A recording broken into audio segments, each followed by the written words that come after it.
అందరికీ మరణాత. మోసేసు ఉపవాస 40 దినములు 29వ దిన ధ్యాన శక్తిని ప్రభు మనందరికీ అనుగ్రహించును గాక. ఆమేన్. మన ఆత్మీయ తండ్రి దైవజనులు దేవదాసయ్య గారు మోసేసు ఉపవాస 40 దినముల ధ్యానంలో ఈ దిన అంశముగా యేసు ప్రభు వారు చేసిన ఉపవాసము 2వ భాగమును మనకిచ్చారు.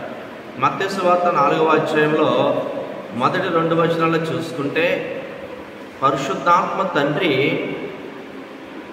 ఆయనను అరణ్యముకు కొనుపోగా 40 దినములు ఉపవాసం ఉన్నప్పుడు ఆకలి కనుక అపవాది శోధించినట్లుగా మనకు కనబడుతుంది. కనుక ప్రభు చేసిన ఉపవాసమును ఈ 2వ భాగమును ధ్యానం చేసుకుందాం, ప్రార్థన చేసుకుందాం.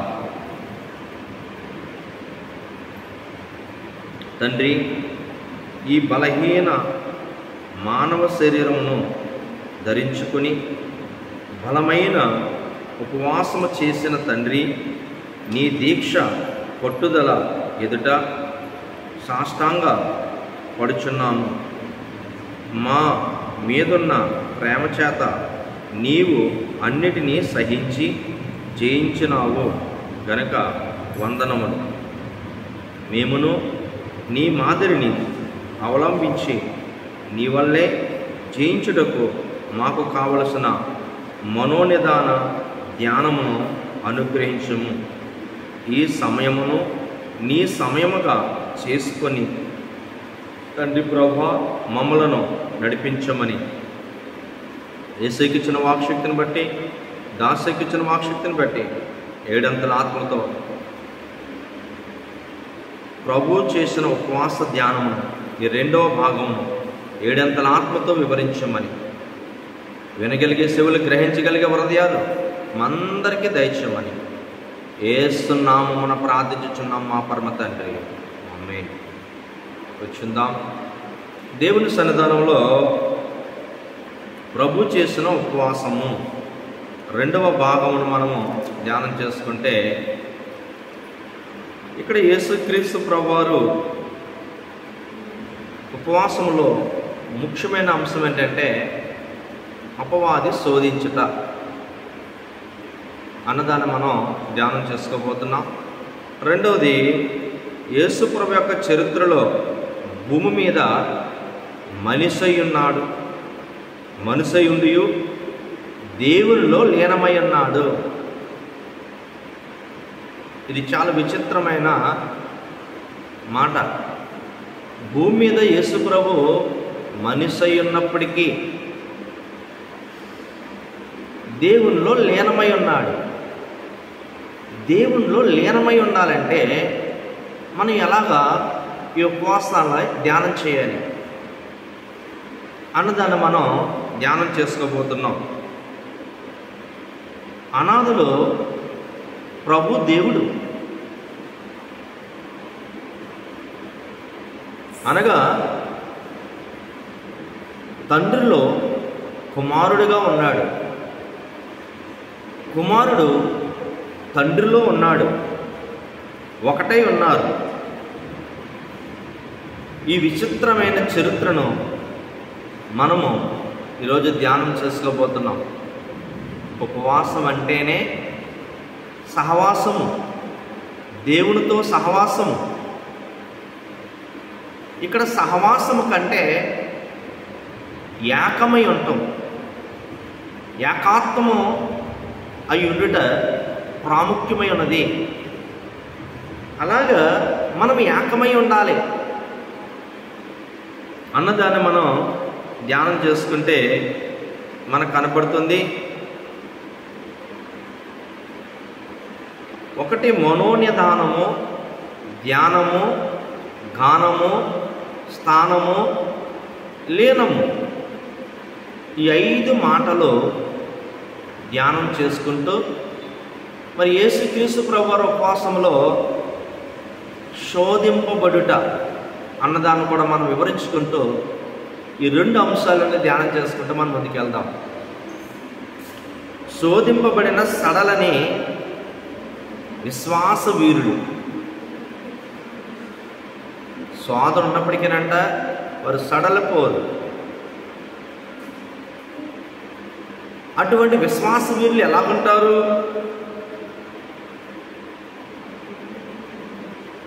శోధన ఎవరూ ఆపలేరు, కానీ ఆ శోధన మానవుని హృదయంలో గూడు కట్టుకుని పతనమైపోకుండా ఆపుకోవాలి. అవి మానవులో గూడు కట్టుకొని మానవుని పతనం చేయకుండా చూసుకొనవలెను. ఆ బాధ్యత మనదే. ఎందుకంటే ఆకాశంలో ఎగురుతున్న పక్షిని ఎవరూ ఆపలేం,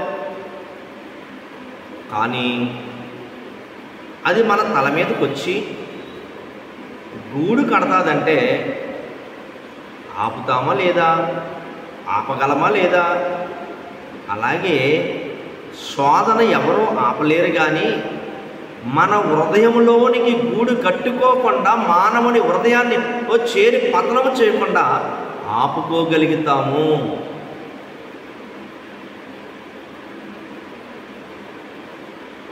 గనుక యేసుక్రీస్తు ప్రభు వారికి ఎంత శోధన వచ్చినప్పటికీ ఆయన మానవ శరీరమును ఎలాగా గూడు కట్టుకోకుండా ఆపగలిగాడు?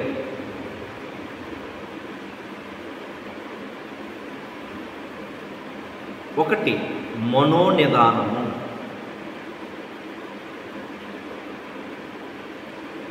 ఇది అన్నిటికంటే గొప్ప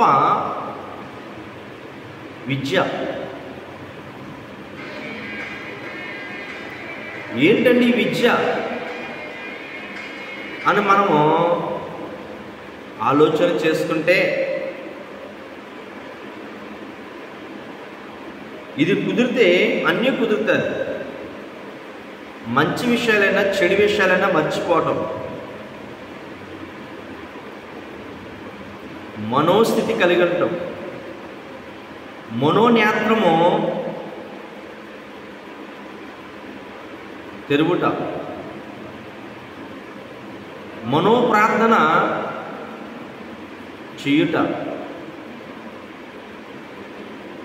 మనోనిదానము. ఇది ఒక్కటి కుదిరితే అన్నీ కుదిరినట్లే.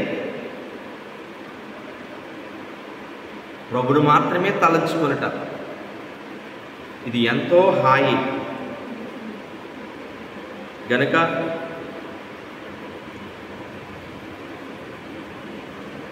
మనోస్థితి,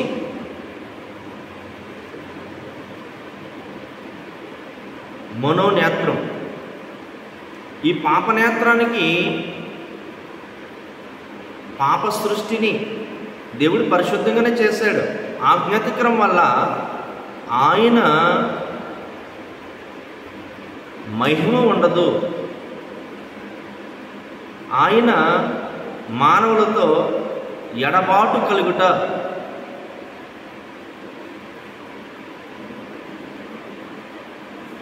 కనుక పాపాన్ని చూడగలుగుతాం, కానీ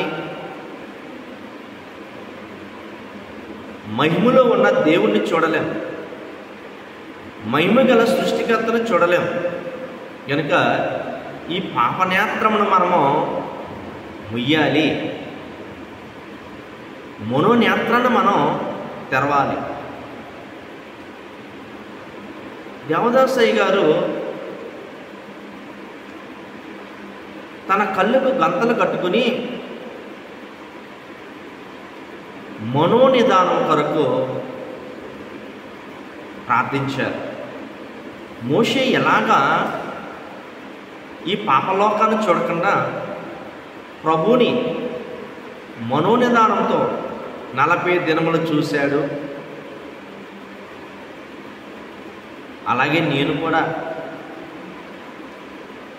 మనోనిదానముతో ఉంటానని మోసే ఉన్నట్లుగా కళ్ళకు గంతలు కట్టుకొని మనోనేత్రము తెలుసుటకు అనేక దినములు ఆయన మనోస్థితి, మనోనేత్రము, మనోప్రార్థన చేసిన వారై ఉన్నారు. మనం మనోనిదానమే కదా అనుకుంటున్నాం. ఉపవాసంలో మనోనిదానం చాలా అవసరమైనది.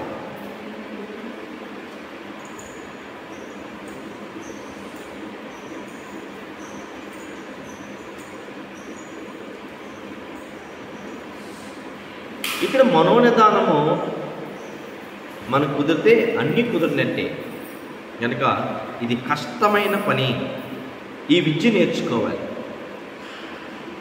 విద్య కాని విద్య దైవ ధ్యాన విద్య. మోషే నేర్చుకున్నారు, మన ఆత్మీయ తండ్రి దేవదాసయ్య గారు నేర్చుకున్నారు. ఇంకా అక్కడి నుంచి మనోనేత్రంతోనే ఉన్నారు. ఇటు ప్రభు వచ్చినప్పుడు ప్రభుని చూశారు, అందరినీ చూసేవారు. నాతో ప్రభు ఉన్నారని అందరికీ చెప్పేవారు. నాతో ప్రభు వచ్చారు, కుర్చీ వేయండి నాకుతో పాటు అని చెప్పేవారు. ఈ విద్య చాలా అవసరమైంది. ఎందుకంటే ఎక్కడ ఇద్దరు ముగ్గురు అంటే అక్కడ గట్ట ప్రభు వస్తారు. మోకరిస్తే ప్రభు మోకరిస్తారు. నా నామాన్ని ఎక్కడ ఇద్దరు ముగ్గురు ప్రార్థిస్తే అక్కడే ఉంటాను. అందుకే ఈ విద్య నేర్చుకోవాలి. ఉపవాసం అనగానే మనోనిదానం, మనోస్థితి, మనోప్రార్థన, మనోనేత్రము కలిగి ఉండట చాలా అవసరమైనది. ఎందుకంటే మనతో సహవాసం చేయడానికి వచ్చిన ప్రభుని చూడగలగాలి, ప్రభుతో మాట్లాడగలగాలి. 2వ రాజుల గ్రంథము 6-7 అధ్యాయంలో ఎలీషా గారు ప్రార్థన చేస్తారు. పట్టణము కాని పట్టణం, మార్గము కాని మార్గంలో వారు ప్రయాణిస్తున్నారు. అయ్యా, శత్రువుల కంటే మనతో ఉన్నవారు ఎక్కువ అని అక్కడున్న సైనికులతో చెప్తారు. వారికి ఎవరికి కనపడరు. వచ్చిన దేవుడు కనపడలేదు. ఎక్కడ నా నామాన్ని ఇద్దరు ముగ్గురు ప్రార్థన చేస్తే అక్కడ ఉంటానన్నా దేవుడు కనపడలేదు. అందుకే ఈ విద్య చాలా అవసరం. ఆ సైనికులకి పరలోకం నుంచి వచ్చిన సైన్యాన్ని చూపించారు. ఏమన్నాడంటే అక్కడ, యెహోవా తండ్రి, నాకు ఇచ్చిన ఈ మనోస్థితి, నాకు కనపడుతున్న మీరు, నాకు కనపడుతున్న సైన్యం, వీని కరువు తెలుగు, వీని కనులు తెరువు అనగానే వాని కనులు తెరుస్తాడు. తెరవగానే మనోనేత్రాన్ని బట్టి ఆ సైన్యం అంతా చూస్తాడు. ఎప్పుడైనా సరే ఈ విద్యను నేర్చుకున్నాం అనుకోండి, లోకంలో ఉన్నవారి కంటే మనలో ఉన్నవాడు గొప్పవాడని చూడగలుగుతాం. ప్రార్థించినప్పుడు వచ్చిన ప్రభును చూడగలుగుతాం. సహకారులుగా వచ్చిన దూతలు చూడగలుగుతాం. అందరినీ చూడగలుగుతాం. కనుక ప్రభు ఈ ఉపవాస వ్రతంలో ఆయన కోరుకుంటుంది ఏంటంటే ఈ విద్య నేర్చుకోవాలి. మనోనిదానం అనే విద్య నేర్చుకోవాలి. ఎప్పుడు మన కోసం ప్రభు వచ్చూ వెళ్తూ ఉంటాడు. ఎప్పుడు ప్రార్థన చేసిన ప్రభు వస్తాడు. ఎందుకంటే వాక్యం నమ్మదగినది. నా నామాన్ని ఎక్కడ ఇద్దరు ముగ్గురు ఉంటే నేను వాడుతూ ఉంటాన్నారు. ఈ విద్య చాలా విలువైనది.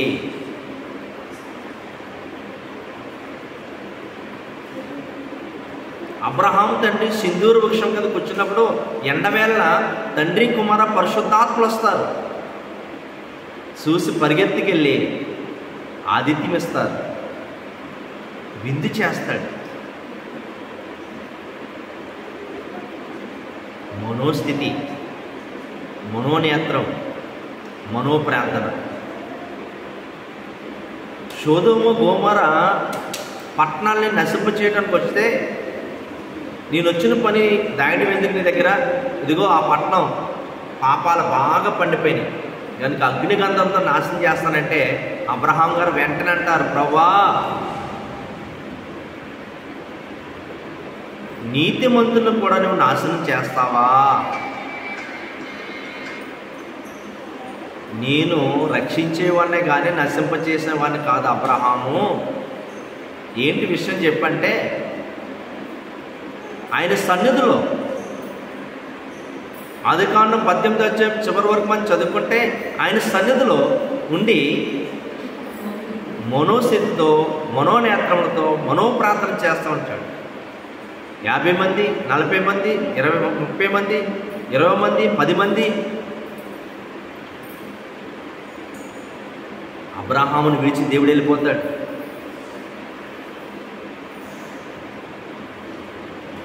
అబ్రహాము యొక్క విద్య ఎంత చక్కగా నేర్చుకున్నాడు. దేవునికే ఆతిథ్యం ఇచ్చాడు, ఆహారం పెట్టారు.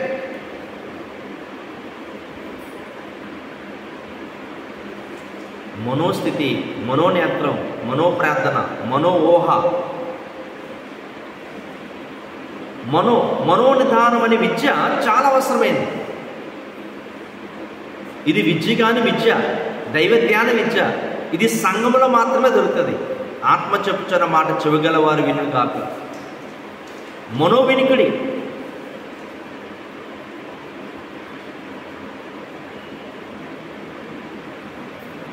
అలాగే మనో స్థితి మనము చాలా అవసరమైనది. ఇది ప్రభు ఉన్నారు, ఆయన భూమి మీద మానవుడై ఉన్నప్పటికీ తండ్రితో కలిసి ఉన్నారు, ఏకమై ఉన్నారు. అలాగే భక్తులైన వారు కూడా ఉన్నారు. అలాగే మనోధ్యానం, ధ్యానం ఏ సంగతి గురించి ఉపవాసం ఉంటువో ఆ సంగతి మీదే ధ్యానం చేయవలెను.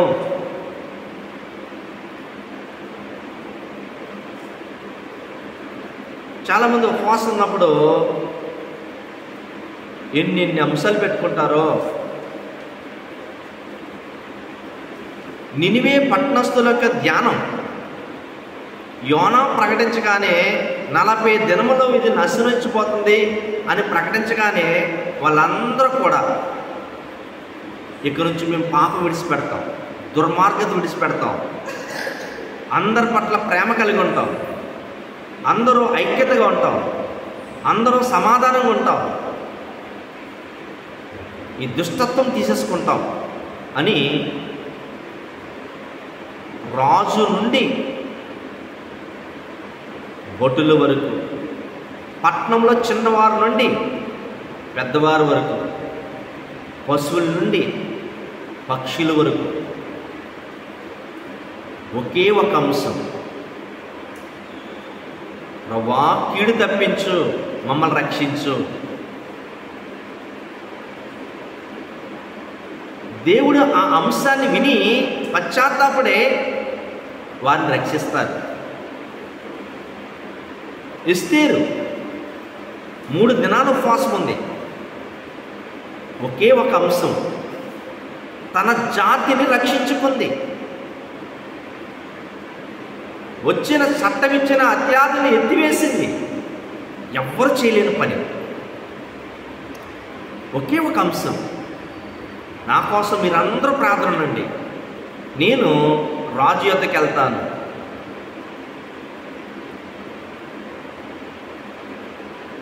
ఈ ఎస్తేరు వెళ్ళకముందే దేవుడు ఆ అంశాన్ని ఎంత చక్కగా బయలుపరిచాడు. ఎవరైతే శత్రువు ఉందో ఆ శత్రువుని రాజుకు చూపించాడు. ఎవరైతే మంచి చేస్తున్నారో యూదులు, వారు శత్రువులు కాదు, వారు మంచివారు అని దేవుడు వారి కోసం తెలియజేశాడు. ఉపవాసమే కదా అనుకుంటున్నాం. ఒకే ఒక అంశం. ఈరోజు ఉపవాసం ఈ రథంలో ఎన్ని అంశాలు పెడుతున్నారు.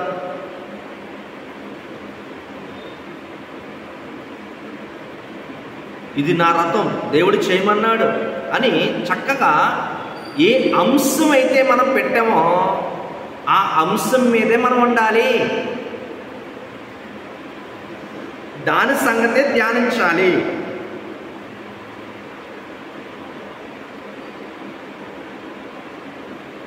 గనుక ధ్యానము అనగా ఏ సంగతి కొరకు, ఏ విషయం కొరకు మనం ఉపవాసం ఉన్నామో చివరి వరకు, వ్రతం పూర్తయ్యేంత వరకు ఆ అంశం మీదే ఉండాలి. ఇష్టం వచ్చినట్టు ఉపవాసంలో వ్రతంలో మొదట్లో ఒకటి, మధ్యలో ఒకటి, చివరిలో ఒకటి అలా ఉండకూడదు. ధ్యానము అంటే ఏ అంశం మీద నువ్వు ఉన్నావో ఆ అంశము వ్రతం పూర్తయ్యేంత వరకు ప్రార్థించుకోవాలి. అప్పుడు దేవుడు ప్రతిఫలం ఇస్తాడు. ఎస్తేరుకు వచ్చిన అత్యాజులన్నీ వెత్తివేశాడు. నినివే పట్టణానికి రావాల్సిన కీడు రాకుండా మేలు చేసింది. ఈరోజు మనకు కూడా కీడులు పోతాయి, మేలు కలుగుతాయి. మన ఉపవాసంలో ఉన్నప్పుడు ఇది నా వ్రతము, దేవుడు చేయమన్నాడు, నేను చేస్తున్నాను అని ఏ అంశం కొరకున్నావో ఆ అంశాన్ని ధ్యానంలో పెట్టుకోవాలి. గానము, మూడవది గానము. ఏంటంటే గానము, మనోనిదానమే గొప్పదంటే దాని తర్వాత స్తుతి కూడా గొప్పదే. స్తుతి వల్ల ఎక్కడా లేనంటే శ్రమలు అన్నీ ముక్కముక్కలైపోతాయి. ఎరుకు గోడలను కోల్చగలిగే ఆయుధం ఏదైనా ఉందంటే స్తుతి ఖడ్గం. కూలిపోయింది గోడల. తుపాకీ, బాంబు, కత్తె, బల్లెము, పెరంగులు ఏమి చేయలేని పని స్తుతి. ఈరోజు దేవుణ్ణి ఎలా స్తుతించాలి? భక్తులు పాడిన పాటలు పాడుకోవటం ఒక స్తుతి అయితే, మనకు అసలైన స్తుతి, మన హృదయంలోంచి రావాల్సిన స్తుతి ఏమిటంటే దేవుడు మనకు ఏ కార్యమైతే చేశాడో ఆ కార్యాన్ని తలంచుకున్నప్పుడు, ధ్యానించినప్పుడు ఒక స్తుతి వస్తుంది. ఆ స్తుతిని పాట కింద రాసేయాలి. నా కోసం ఇంతలా చేసావు ప్రభువా అని పాడాలి. మోషే అక్క మిరియాము ఎర్ర సముద్రము పాయలైనప్పుడు పాడింది ఏ పాట? యెహోవాను గానము చేసెదము ఏకముగా. ఆయన మన రక్షకుడు, ఆయన మన దేవుడు. ఆయన శత్రువులను సంహరించాడు, సముద్రంలో పాయలు చేశాడు, సముద్రముల వాళ్ళని ముంచేశాడు.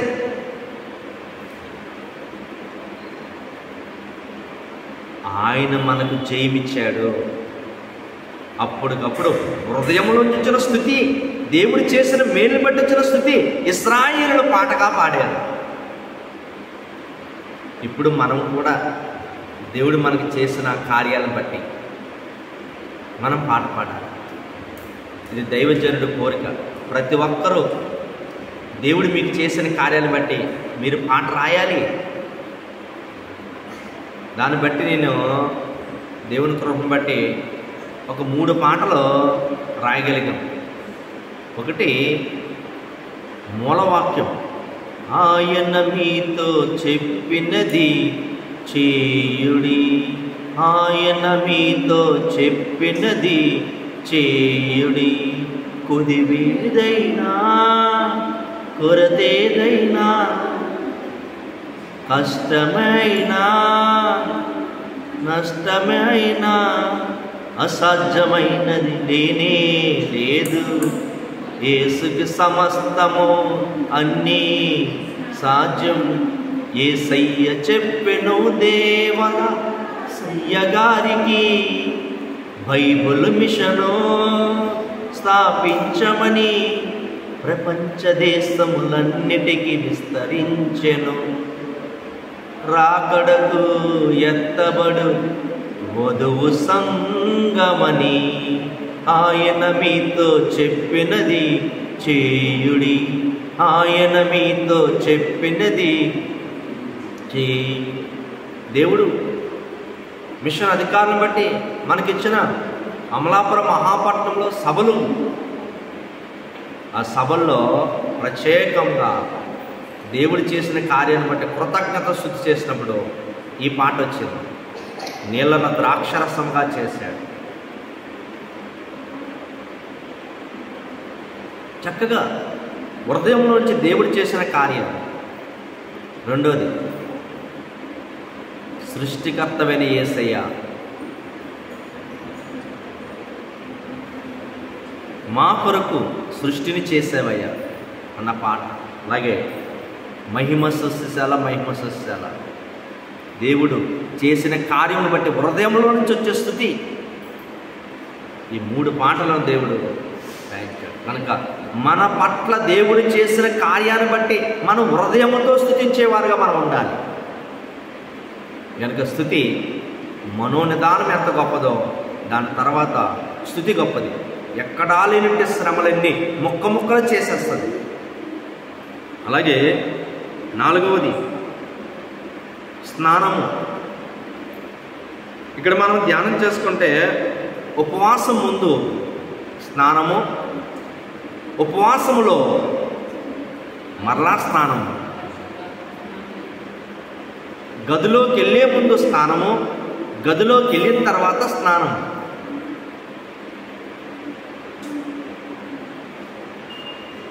కనుక ఇక్కడ మనము ఆలోచన చేస్తే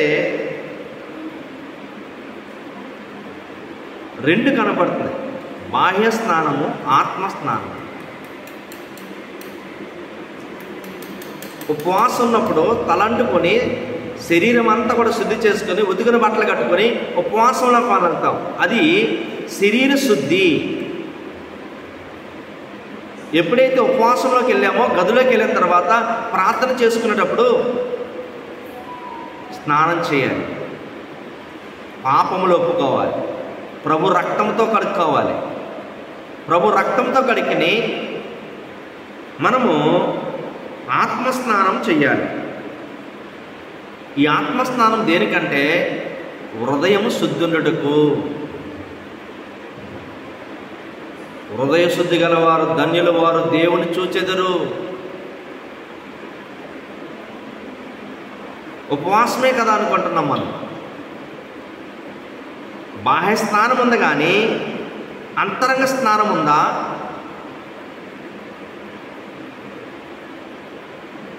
ఇక్కడ మనం బయట స్నానము, ఇది లోపల స్నానం.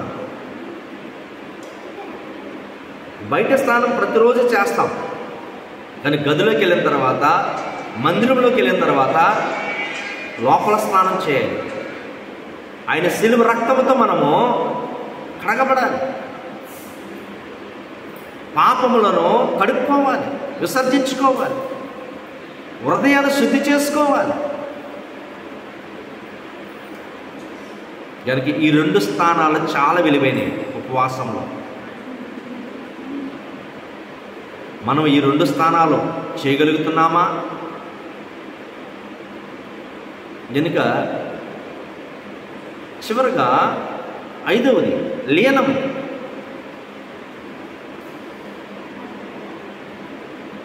లీనం అంటే దేవునితో ఏకమైపోవాలి.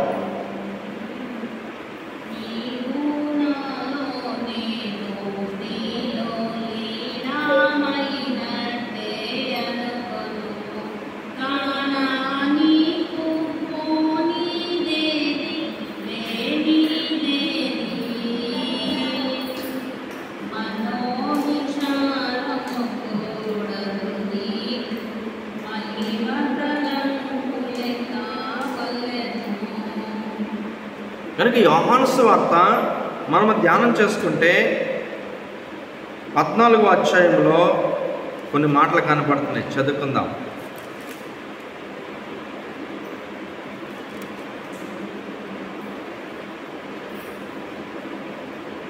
16వ వచనం, నేను తండ్రిని వేడుకొందును, మీ వద్ద ఎల్లప్పుడూ ఉండుటకే ఆయన వేరొక ఆదరణకర్తను అనగా సత్య స్వరూపయగు ఆత్మను మీకు అనుగ్రహించుదు. అలాగే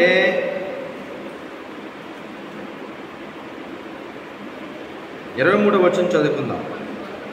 యేసు, ఒకడు నన్ను ప్రేమించిన ఎడల వాడు నా మాట గైకొనుడు.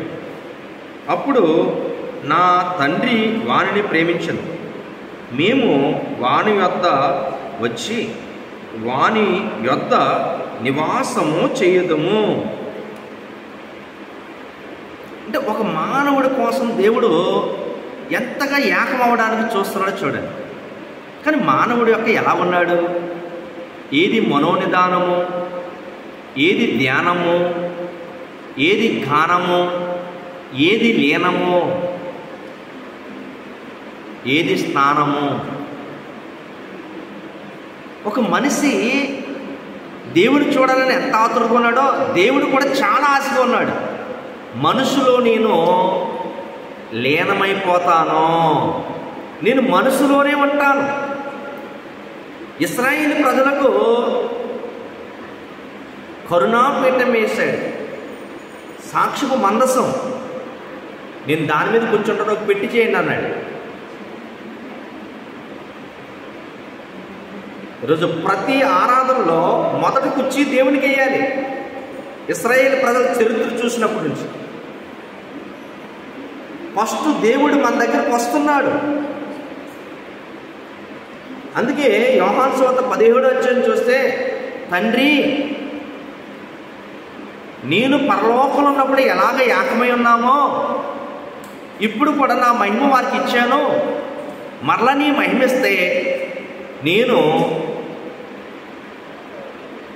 నువ్వు ఏకమైలా ఉండేలాగన నాకు మరలా నువ్వు మహిమ ఇవ్వాలి. పరలోకంలో నుండి వచ్చినప్పుడు ఏకమై ఉన్నాడు, భూమి మీద కూడా ఏకమై ఉన్నాడు. మళ్ళీ భూమి నుంచి మళ్ళీ పరలోకం వెళ్ళేటప్పటికీ అక్కడ కూడా ఏకమై ఉండాలి. అంటే యేసుప్రభు వారు తండ్రిలో ఎలాగ ఈముడు ఉన్నాడో ఇదే చిత్రమైనది. ప్రభు దేవుడే, ప్రభు భూమి మీదకి మనిషిగా వచ్చాడు, కానీ తండ్రిలో ఏకమై ఉన్నాడు. ఏకమై ఉండాలంటే ఎలా ఉండాలి? తలంపు ఒకటే ఉండాలి, చూపు ఒకటే ఉండాలి, మాట ఒకటే ఉండాలి, వినికిడి ఒకటే ఉండాలి, ప్రయత్నము, క్రియ తండ్రిలోనే ఉండిపోయేది. తండ్రితో ఏకాత్మై ఉండటం మిగిలిన భయంకరమైనది. మోషే ఉండగలిగాడు, దైవజనులు ఉండగలిగారు. ఈరోజు సంఘానికి కూడా ఉండగలిగే శక్తి ఇచ్చాడు. అందుకే యేసుప్రభు ఉపవాసంలో ఇవి రెండు చాలా విలువైనవి. ఒకటే శోధింపబడుట, రెండు ఏకమై ఉండుట. ఏకమై ఉండాలంటే ఏం చేయాలి? ఒకటి మనోనిదానము, రెండు ధ్యానము, మూడు గానము, నాలుగు స్థానము, ఐదు లీనము. ఈ 5 విషయాల్లో ఉపవాసంలో ఉన్న మనం శ్రద్ధ కలిగి ఉంటే భూమి మీద మనిషి ఉన్నప్పటికీ తండ్రిలో ఆయన ఏకమై ఉన్నారు. ఇప్పుడు కూడా తండ్రి, కుమార, పరిశుద్ధాత్మలో ఒక మనిషిలో ఏకమై ఉంటానని చెప్పారు. ఈరోజు మానవుడు ఎంత ధన్యుడు! ఉపవాసమే కదా అనుకుంటున్నాం. ఉపవాసం అంటే దేవునితో సహవాసం, దేవుని దర్శనం కొరకు మానవుడు ఆరాటపడే స్థలము ఉపవాసం. కనుక ఉపవాసాలు ఎవరు ఇష్టం వచ్చినట్టు వారు జరిపించుకుంటూ ఉంటారు. కానీ ఈరోజు ప్రభులో మనము ఏకమై ఉండాలి. కనుక భక్తులైన వారు మనం ఎలాగ ఏకమయ్యారో ధ్యానం చేసుకున్నాం. ఈరోజు ఈ 40 దినముల ఉపవాస ప్రార్థనలో ఈ 29వ దినమును అట్టి అనుభవమును అంతస్తును ప్రభు మనెల్లరకు అనుగ్రహించి సిద్ధపరచును గాక. ప్రార్థన చేసుకుందాం. అలాగా పరిపూర్ణుడైన క్రీస్తు ప్రభు నేటి దినము పరిపూర్ణంగా మిమ్మల్ని చేసి తనలో లీనం చేసుకుని లోకార్స నుండి తప్పించి మేఘమెక్కించును గాక. మహాపరిశుద్ధుడైన మా తండ్రి, మహిమగల దేవా, ఈ లోకార్షణ నుండి నీ మహిమ ఆకర్షణలోనికి ఏకం చేసుకొని ఏకాత్మ కలిగింది మమ్మలను ఈ 40 దినములు ఈ ఉపవాస ప్రార్థనల ద్వారా ప్రభు చేసిన ఉపవాసములు తండ్రి శోధింపబడిన విశ్వాస వీరులు ప్రభా, తండ్రితో ఏకమై ఉన్న యేసుక్రీస్తు ప్రభు భూమి మీద మనసుగా ఉండి దేవునిలో ఏకమై ఉన్నారు. ఎలాగ ఏకమై ఉండి ఆశీర్వాదాలు పొందుకున్నారో ఈరోజు మాతో మాట్లాడారు. విన్న వాక్యాన్ని బట్టి వినికిడిలో ఫలింపచేయండి. ఈ దిన వర్తమానమును బట్టి రావాల్సిన ఆశీర్వాదాలు మా అందరికి అనుగ్రహించమని త్వరగా పెండ్లి కుమారుడిగా రాని యేసుక్రీస్తు ప్రభువాన్ని బట్టి యేసునామమున ప్రార్థించుచున్నాం మా పరమ తండ్రి.